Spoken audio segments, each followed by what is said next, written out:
Hey everyone, Phil Monteleone here, the Book Peddler. If you haven't yet, I hope you like and subscribe to my channel, the Book Peddler. You can stay up to date on book picks, book reviews, in-store, out-store activity. And I decided to make a video today on buying and selling encyclopedias. And but before I get started real quick, I'd like to thank my new subscribers, Caroline Panacea, Jimmy B, Nicholas Timvius, and Believable Blessings. And so anyways, and to Believable Blessings, I will put out a separate video when it comes to selling ads and selling engravings and whatnot out of the books. But for this one, it's going to be on buying and selling encyclopedias, my experience, what I found to work and not work. So if you find value in this, hit the like button.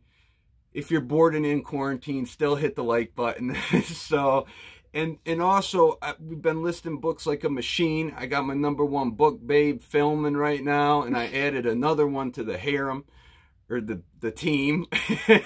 And we have over 600 listings, so definitely check out the seller site. And you can always deal with me directly if you see something you like. So anyhow, let's get started on this. Encyclopedias. I always would, it was the same thing with magazines, and where people will call saying I have encyclopedias for sale, and I'd give an eye roll because everyone does, and they're generally not worth a lot of money whatsoever. But World Book Encyclopedia does still do publications. So I got a ringing in my ear.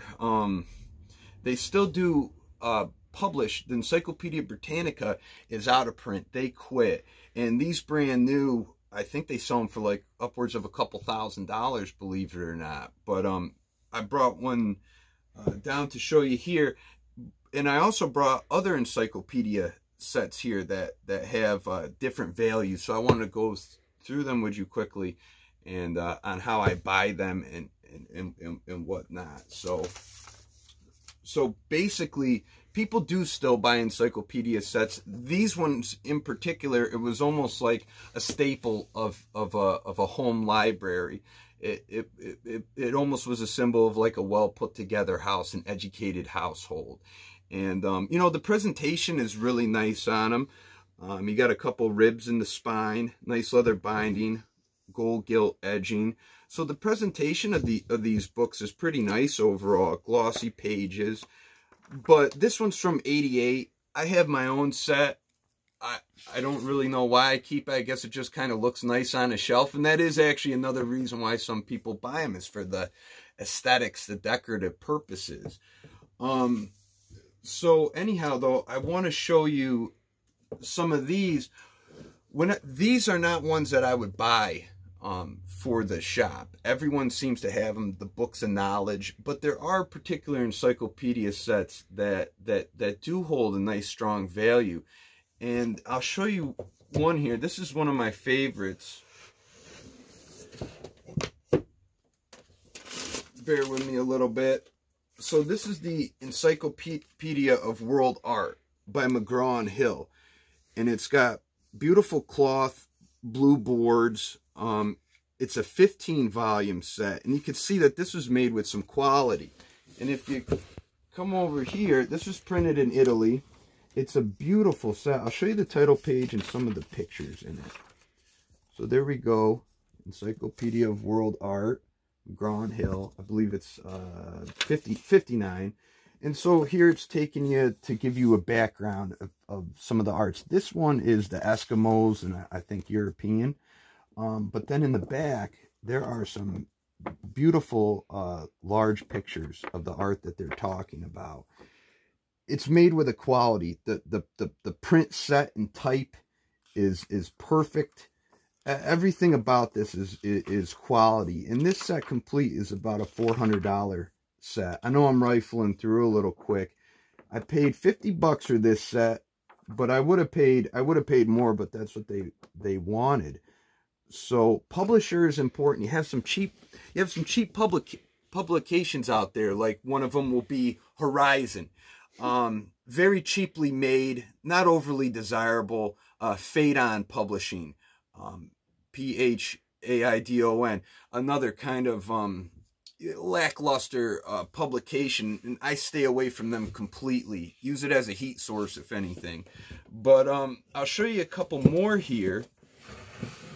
And if you're in a particular field of study, these are wonderful for a reference, because you have them right there in your hands and have access to them. And some of the stuff in these are fairly obscure, especially when it comes to this set. This is Man, Myth, and Magic, an illustrated encyclopedia of the supernatural. I believe that this one has 24 volumes in it. So what's so great about this is each of these books, they have a really large, they'll have like a dark imagery on the covers, and and on the inside it's profusely illustrated. And I'll show you the inside here. There's the title page. This is volume 20. But they have pictures that you won't see anywhere else, I promise you that. Of rituals or whatever this one is encompassing. Here's fairies and Rudolph Steiner. But there's really trippy photographs, and anybody that's interested in this absolutely would love to have this as part of their personal collection. I generally have sold this set in mint condition anywhere from $150 to $300. Again, condition pending, but a very nice set, very desirable set. So I never have a problem moving that. Now I'll show you another one here. Now, just to add in, the sets that do have more of a significant value when it comes to encyclopedias, these are more mid-range sets, okay?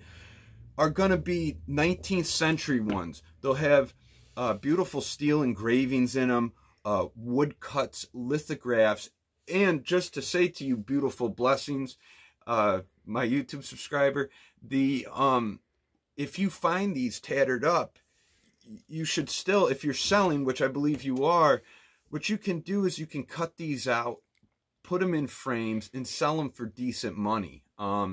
I don't like dissembling books, but if the book's beat up, at least you can preserve a piece of this history. And I'm looking right now at a 2-volume set, and I'd really like to show you the pictures in that one to show you what I'm talking about. So, well, you can follow me over here real quick. Sorry about that, folks. I'll bring this to the table. So this here is New York State. This is Birds of New York. It's a 2-volume set. And this is what I'm talking about. This is filled with, if I can find one, I think they're in the back. Beautiful illustrations here. Hold on. I got to watch the binding. And they're all protected by their tissue leaf. But do you see that there? So you could take these out and frame them and sell them for a few dollars. The steel engravings are a bit different. They're more desirable. But still, you find the bird you like and put it up. So I guess that's a quick example for you. I'll take you to a couple more now. This is Harper's Encyclopedia of the United States. And this is a 10-volume set by Harper's Brothers. Solid publishing company. Again, mid-grade usually in my experience. But I'll show you the title page. Yeah, and there you go. It's 1905. It's a nice set, and the person that's going to be interested in this set is kind of your scholar. But again, there's no. It's illustrated, but it just doesn't hold that quality like this one here, and how that was put together. You know, this is anywhere from $50 to $200, condition pending.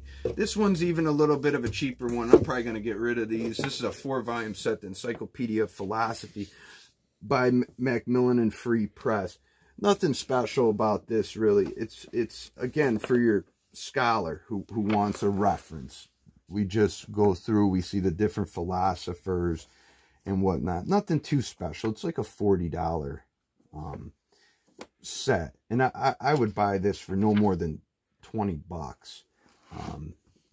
This one I'd pay a little more, but it's all about desirability when it comes to this. Yes, encyclopedias still have decent value to them, the complete works. There's absolutely still a market for them, Where the market went way off was these world books. These just are not desirable anymore. With the advent of the internet, no one's really interested in this anymore.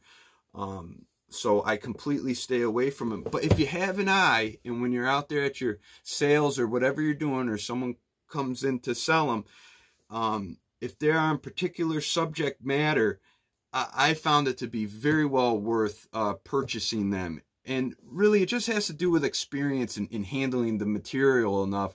And as you keep handling it, and you see what's moving and what's not, and you have a feel for the quality of a printed work and how it's put together, it's hard to lose out on them. So anyhow, I think I covered most everything I wanted to say in this. But if you have any questions, feel free, and I'll answer them in the comment section. And I appreciate all you out there liking and subscribing to the channel. And thanks for watching this video. I hope you enjoyed it and found some type of value on it. Remember, it's whatever someone's going to pay. If you get it for a good deal, you have trouble moving it, just try to make that quick flip and retain the money invested in something else, okay? But anyways, I think that's all I got to say. And until next time, I'll see you guys later.